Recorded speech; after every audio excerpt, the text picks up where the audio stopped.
popular worship songs that you're probably listening to right now more than likely need to be removed from your worship This playlist. teaching will shock you about worship songs. Please watch to the end so you will learn.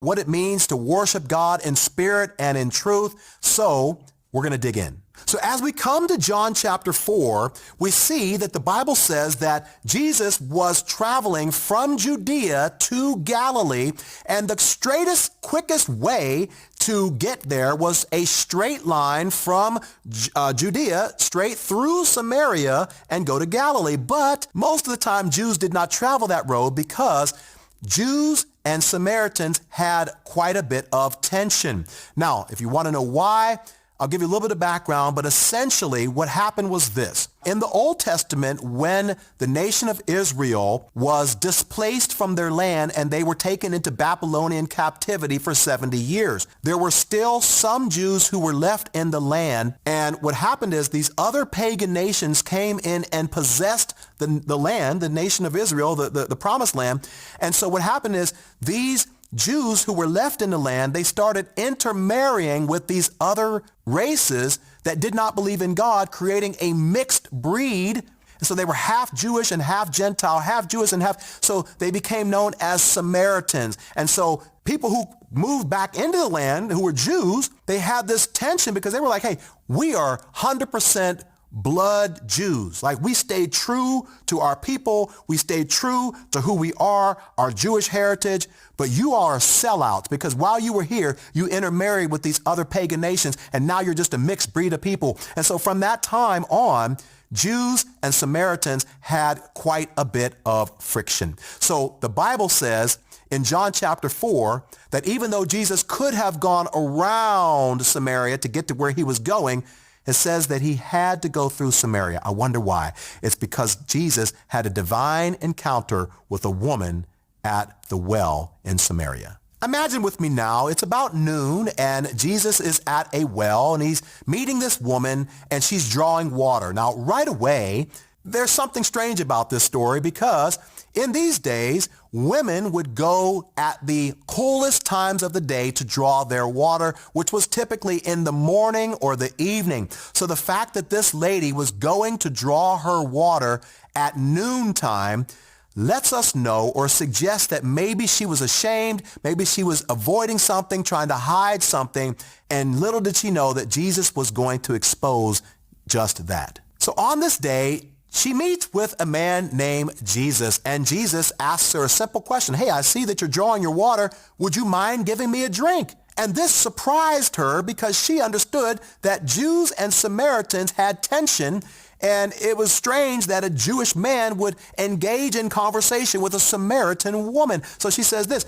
the woman was surprised, for Jews refused to have anything to do with Samaritans. She said to Jesus, wait, you are a Jew and I am a Samaritan woman. Why are you asking me for a drink? To which Jesus replied, look, lady, with all due respect, if you knew who was standing in front of you right now, you would be asking me for a drink and I would give you living water. Now, this confused this lady because she's thinking, wait, what's living water? I've never heard of that phrase before. Water can't be alive or dead. So what is this idea of living water? Jesus then goes on to explain what he means by living water, and then ultimately she perks up and she says, hey, please, sir. The woman said, give me this water.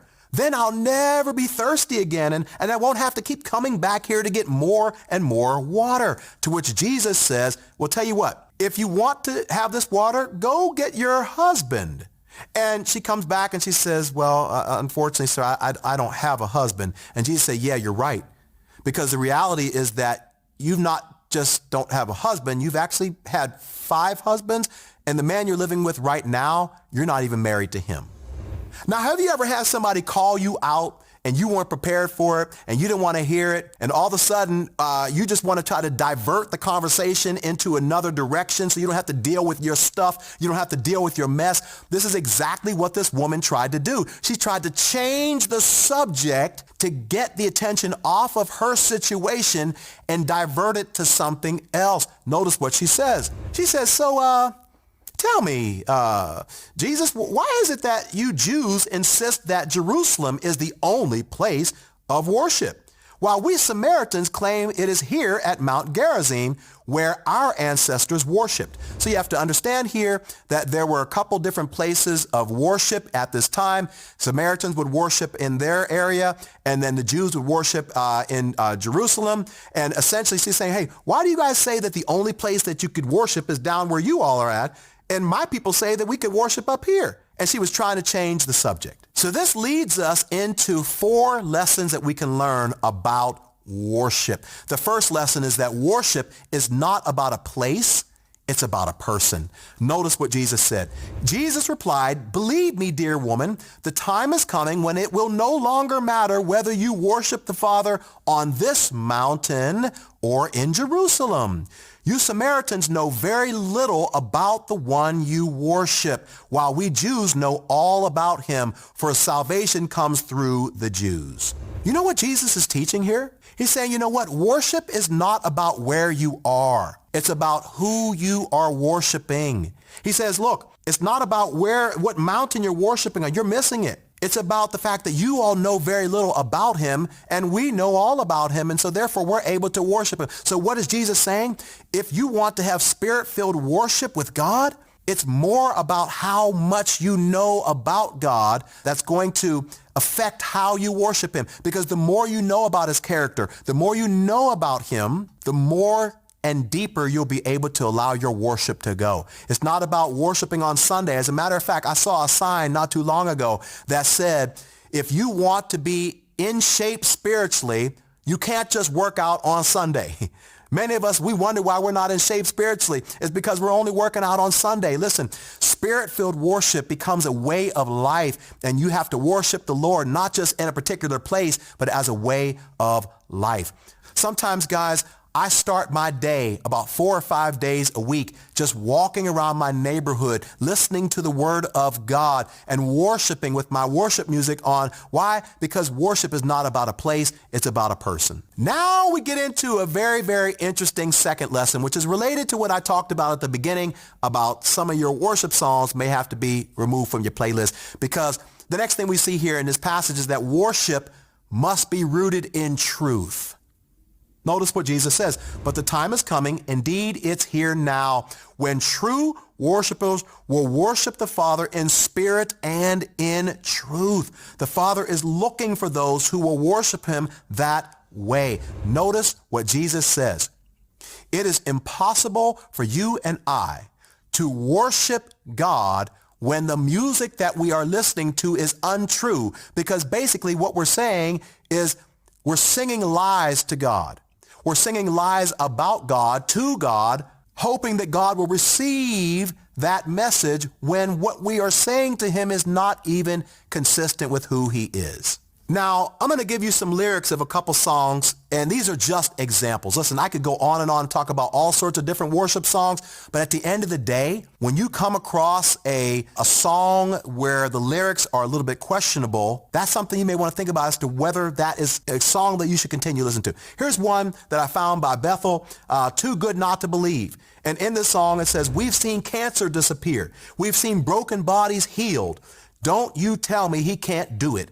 Don't you tell me he can't do it. We've seen real life resurrection. We've seen mental health restored. Don't you tell me he can't do it. Don't you tell me he can't do it. Listen, I'm not questioning whether or not these people have experienced these types of things, but what I am saying is this.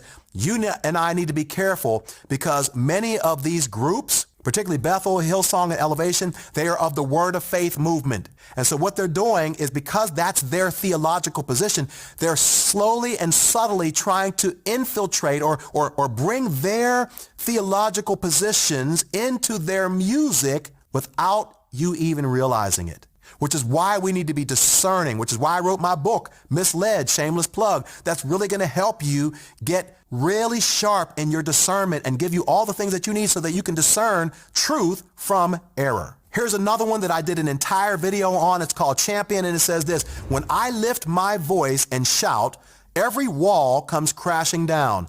I have the authority Jesus has given me. Now declare it. When I open up my mouth, miracles start breaking out. When I open up my mouth, miracles start breaking out. When I open up my mouth, miracles start breaking out. Do you believe that today? Do you believe that you can create a miracle with your mouth? You can speak things into existence by simply opening up your mouth. And as soon as you open up your mouth, miracles start breaking out. And because you say this, God up in heaven has to honor what you said, because miracles start breaking out every time you open your mouth. Listen, guys, I am not in any way saying that you can't or should not listen to Bethel Hillsong and Elevation. I'm not going to be legalistic and say those things, but what I am going to say is that you and I need to be careful that the songs that we are listening to are rooted in theological truth. Here is the third lesson that we can learn about worship. Worship should be God-centered.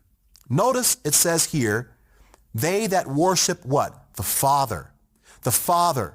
If you listen to a lot of worship music today, it is very man-centered. Now, I want to be clear on something. In no way am I suggesting that you should not listen to man-centered worship music. I'm not saying that. I'm not going to say if you come across a song and it doesn't mention an attribute of God that you can't listen to it. What I am going to say, y'all, and particularly for those of us who are worship leaders, we need to make sure that the majority of the music that we listen to and promote in our Sunday mornings and in our churches has its focus on who God is and not the focus on who we are. That's the problem with a lot of worship music today. It's man-centered. Okay, let me break it down and give it to you like this. Let's just say I want to give praise to my wife. I want to worship my wife. I want to give praise to her. And I say the following things. Honey, I love you. You make me feel appreciated. I feel like I can be myself around you. I am in awe of you. I need you. I want you. Now you might think, oh, that sounds like praise. No, because the whole focus of everything that I said was about me, right? It was about how she makes me feel. I didn't say one thing about her character. But what if I switched it around? What if I said, you are beautiful, you are kind, you are intelligent, you are creative, you are thoughtful, you are selfless. So now what I'm doing is I'm calling out, I'm giving praise to my wife, I'm highlighting attributes of her character in my praise of her. Listen, that's the way most of our worship music needs to be. It needs to be focused on the attributes of God. Why? Because whenever we listen to worship music, the writers are preaching a sermon through the music. They're teaching you something about God. And that's the reason why we need to make sure that our music is God-centered. Here's an example of a man-centered song. Closer. Your love has ravished my heart and taken me over. And all I want is to be with you forever. So pull me a little closer. Take me a little deeper. I want to know your heart.